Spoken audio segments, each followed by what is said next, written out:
Good morning, 7th class. But up to yesterday, we have completed 4 questions of our chapter number 20. I hope that question answer you have written in your fair notebook. So today we will start from question number 5. How is biogas formed? Biogas कैसे बनती है ये बताना है हमें. तो the sludge collected in sedimentation tank is broken down by anaerobic bacteria. Sedimentation tank के अंदर जो स्लज इकट्ठा होता है, सेडिमेंटेशन टैंक में क्या होता है, स्लज को हम ब्रेक करते हैं. तो the sludge collected in sedimentation tank is broken down मैंने उसको ब्रोक करना, तोड़ना उसको, बाय एनोर्बिक बैक्टीरिया. एनोर्बिक बैक्टीरिया क्या होते हैं? जो बैक्टीरिया ऑक्सीजन की अब्सेंस में वर्क करते हैं, मतलब जिनको सर्वाइव करने के लिए ऑक्सीजन की ज़रूरत नहीं होती. तो जो एनोर्बिक बैक्टीरिया क्या करते हैं, उस स्लज को ब्रेक कर देते हैं और biogas is release during this process. और इस प्रोसेस में क्या जनरेट हो जाता है? बायोगैस प्रोड्यूस हो जाती है. तो जब एनोर्बिक बैक्टीरिया से स्लज ब्रेक होती हैं तो उससे बायोगैस जनरेट होती है. Next one, why is clarified water pass through aeration tanks. Clarified water मतलब कि जो वाटर को हम सेडिमेंटेशन जिसकी कर दी, उसकी बार स्क्रीनिंग कर दी, उस क्लैरिफ वाटर को हम इरेशन टैंक से पास क्यों करते हैं? तो for converting human and animal waste soaps into carbon dioxide. मतलब अभी भी वाटर के अंदर क्या है, हमने वाटर की सेडिमेंटेशन भी कर दी, बार स्क्रीनिंग भी कर दी, लेकिन अभी भी उसमें क्या है, ह्यूमन एंड एनिमल वेस्ट भी हैं, सोप्स भी हैं. तो फॉर कन्वर्टिंग मतलब ह्यूमन और एनिमल वेस्ट और सोप्स को कार्बन डाइऑक्साइड में बदलने के लिए, for converting human and animal waste soaps into carbon dioxide clarified water is pass through aeration tank. बाकी तो क्वेश्चन में मिल रहा है aeration water is pass through aeration tank. किस लिए किया जाता है? ह्यूमन और एनिमल वेस्ट और सोप्स को कार्बन डाइऑक्साइड में बदलने के लिए क्लैरिफाइड वाटर को इरेशन टैंक से पास किया जाता है. Next one, list 2 ways to control water pollution in our Holmes.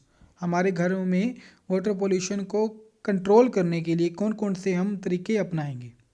तो first one, used oil and fats should not be thrown into the drain. Drain क्या होता है? कोई भी नाला हो गया या फिर कोई भी जहाँ से वाटर को हम फ्लो कर सकते हैं, उसे हम ड्रेन बोलते हैं. तो used oil and fats should not be thrown into the drain. मतलब अगर जो भी हमने ऑयल्स का यूज़ कर लिया या फिर जो भी हमने फैटी चीज़ों का यूज़ कर लिया तो उनको हमको ड्रेन्स में नहीं डालना चाहिए. Next one, dispose of non biodegradable products safely. Non biodegradable क्या होते हैं?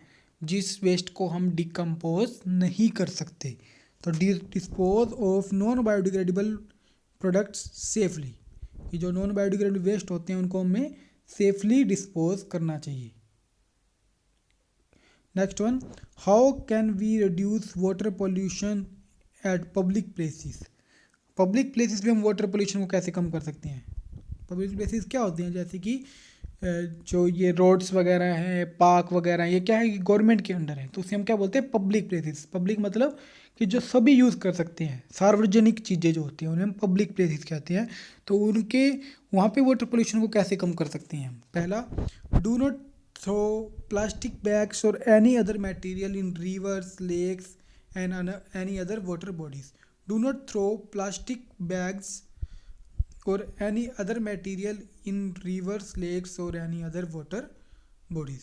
कभी भी प्लास्टिक बैग्स को या फिर कोई भी जो वेस्ट मटेरियल है उसको हमें रिवर्स में नहीं डालना चाहिए, लेक्स में नहीं डालना चाहिए, या फिर किसी भी वाटर बॉडीज़ में नहीं डालना चाहिए. Water bodies, I hope it is clear to you. Water bodies क्या होता है?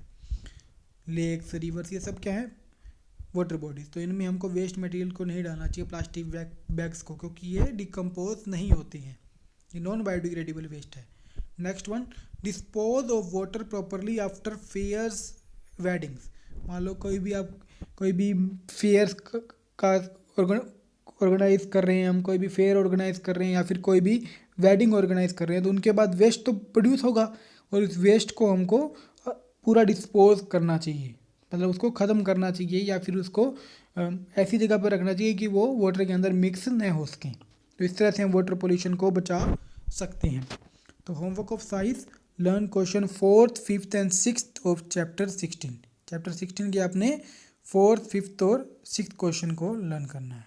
Okay students, so do this. Thank you.